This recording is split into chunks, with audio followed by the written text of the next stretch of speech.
disruptions, regionalism is emerging as the new realism. Today, intra-regional trade among CARIC countries, excluding China, accounts for only 7% of total trade. In contrast, ASEAN countries trade over 22% among themselves. This disparity is not due to geography. It is due to underdeveloped logistics, fragmented regulatory frameworks, and limited institutional coordination. As the famous economist Paul Collier noted, geography is not destiny. It is opportunity if we choose to seize it. The CARIC region, with a population of over 1 billion and vast reserves of energy, minerals and talent, is not short on potential. What we need now is a unified development strategy backed by collective action. Ladies and gentlemen, in Pakistan we are taking flight under a new development vision, Udaan Pakistan. Udaan Pakistan stands on 5 strategic pillars. 1. Exports, our engine for sustainable growth. E-Pakistan, a leap into digital future. Environment, for food, water and climate resilience. 4. Energy and infrastructure to power the next decade. And 5. Equity and empowerment so that no one is left behind. This strategy is not isolated from regional ambitions. It aligns fully with CARIC's Vision 2030, which envisages focus on 5 operational clusters: economic and financial stability, 2. Trade, tourism and economic corridors, 3. Infrastructure and economic corridors, 4.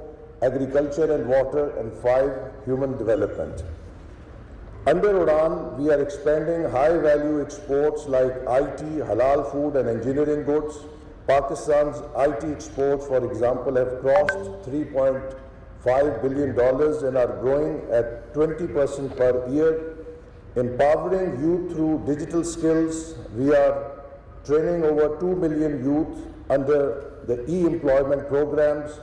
We are mobilizing green investments with 10 gigawatts of solar projects in the pipeline under SIFC, Special Investment Facilitation Council. We are positioning Pakistan as a trade and logistics hub, connecting CARIC to maritime trade via Gwadar and Karachi. Under Udaan, our goal is to exceed $60 billion in exports by 2030. Achieving this will require radical simplification and digitization of trade processes. We are already seeing progress. The Pakistan single window has reduced custom clearance time from 8 days to less than 48 hours. It is now being expanded to integrate with Central Asian corridors, making it a model for CARIC-wide digital trade interoperability. Under the TIR Convention, Pakistan has facilitated hundreds of cargo movements from China to Central Asia and Middle East, reducing transit costs by up to 30% and time up to 50%. Yet we still face obstacles: non-harmonized documentation, slower border procedures, and insufficient infrastructure at transit points. Regional harmonization of standards, tariffs, and digital protocols must now be our top priority. As CARIC economies deepen trade with GCC and beyond, intermodal transport will become the backbone of integration. Pakistan's agreement with DP World and NLC is already enabling multimodal cargo movement between Central Asia and the UAE via Pakistani ports. Ladies and gentlemen, let me share our success story in connectivity project, CPAC, which is not just a bilateral initiative, it is a regional asset. Under China-Pakistan Economic Corridor, over 2,000 kilometers of roads have been constructed or upgraded. 8,000 megawatts of power generation has been added to the national grid. Gwadar Port is being developed as a regional gateway with a free zone attracting international investors. CPAC Phase 2 focuses on industrial cooperation and special economic zones. These zones offer joint venture opportunities for CARIC partners in manufacturing, food processing and logistics. We invite CARIC member states to connect their value chains with Pakistan's special economic zones, explore cross-border industrial clusters, and benefit from our preferential trade agreements with China, ASEAN, and the Middle East.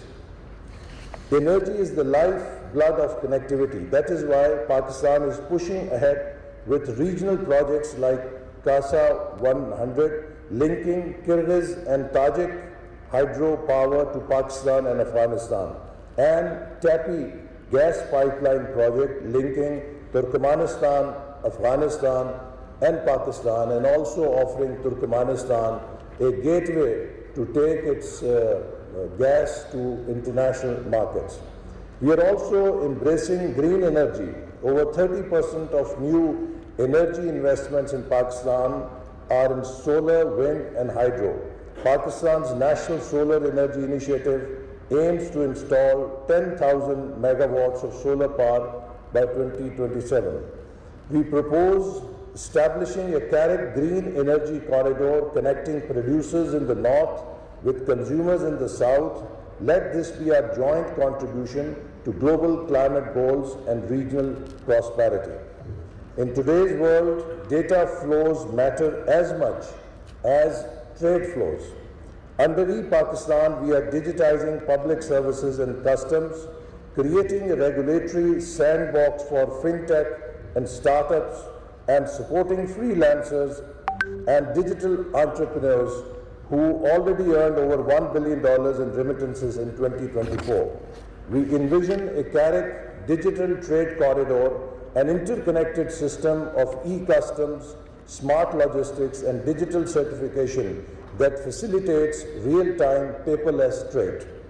As Klaus Schwab of the World Economic Forum said, in the new economy, the competitiveness of nations will be defined by their ability to harness data, innovation, and human capital. Ladies and gentlemen, regional integration must begin with regional trust, and trust is built by people. We must harmonize education standards across CARIC, facilitate student and faculty exchange programs, and support the CARIC think tank network so research can drive policy. Pakistan is working to align industrial policy, skills, training, and logistics education with regional market demands. We are also expanding visa facilitation for business and academic travelers. The time for pilot projects and paper strategies is over. The moment demands delivery, execution, and shared leadership. Let us complete our infrastructure corridors, digitize and harmonize trade procedures, build joint industrial zones and logistic hubs, invest in people, green energy, and digital capacity. Let us